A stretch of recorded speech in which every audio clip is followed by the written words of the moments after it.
So we're looking at two drones here. On the surface, they're both unmanned aerial vehicles, right? But if you dig just a little bit deeper, you start to see two completely different ideas about how to fight a war, all baked right into their designs.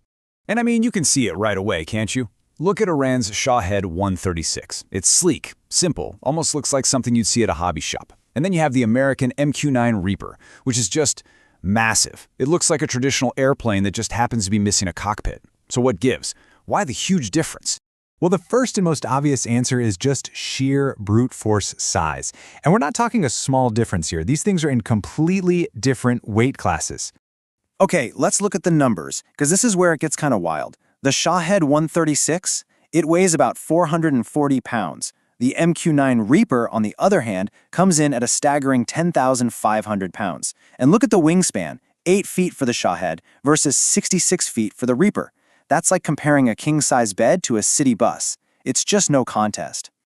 To put that another way, the MQ-9 Reaper is more than 23 times heavier than the Shahed-136. Think about that for a second. That is an absolutely massive difference, and it's our first big clue that these machines are built for totally different reasons. All right, so they're wildly different sizes, but how does that affect the way they actually fly? This is where things get really interesting and a little bit surprising. And here's the first curveball. You'd assume the giant Reaper would just fly circles around the little Shahed, but get this, their maximum ranges are almost identical. We're talking about 1,200 miles for the Shahed and about 1,150 for the Reaper. So it's definitely not about how far they can go. Which, brings us right back to that main question. If they can both cover the same ground, why would you ever build one that's 23 times heavier? The answer isn't about the distance of the trip. It's all about what happens during the trip. And a big piece of that puzzle is speed. The Shahed just kind of putts along at about 115 miles an hour. The Reaper can scream to the sky at 300. See, the Reaper is a hunter. It's designed to get somewhere fast, hang out for a while, and then move on. The Shahed, it's on a one-way trip, and it's in no particular hurry. But the real key, the one thing that explains everything else, is the mission. And to understand that, we need to get clear on two very important words: payload and warhead. First up, payload. The easiest way to think about this is like cargo on a truck. It's all the stuff the aircraft carries to get the job done. We're talking cameras, sensors, missiles, you name it. The really important part here is that the payload is separate from the vehicle. And the MQ-9 Reaper is basically a flying pickup truck. It can haul almost 4,000 pounds of gear. It can carry different tools for different jobs, use them, and then, this is key, it flies home to get loaded up for the next mission. Now, let's contrast that with warhead. A warhead isn't something the vehicle carries. It's a fundamental part of the vehicle itself. The entire machine is basically just a delivery system for that one explosive component. And that, in a nutshell, is the Shahed-136. It doesn't have a payload.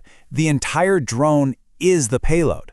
Its only job in life is to fly that 80-pound warhead to a target. It's not a drone that carries a bomb. It's a flying bomb. So, let's just boil it all down to this one simple idea. It's the most important thing to remember. The MQ-9 Reaper delivers a weapon. The Shahed-136 is the weapon. Once you get that, everything else about their design just clicks into place. So what does this all mean for the big picture? Well, what we're really looking at here are two competing visions for the future of war in the skies. The scalpel versus the swarm. On one side, you have the Reaper's philosophy. It's expensive, it's reusable, it's incredibly versatile. It's a high-tech scalpel meant for surgical strikes and deep surveillance.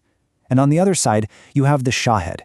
It's cheap, it's disposable, and it does one thing and one thing only. It's designed to be part of a swarm.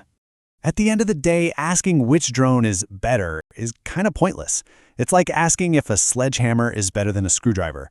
They're just different tools, built to solve completely different problems on the battlefield. And that really leaves us with a fascinating question for the future, doesn't it? As we move forward, is air power going to be defined by that expensive, super precise, high-tech scalpel? Or could the sheer numbers of a cheap, disposable swarm completely change the game?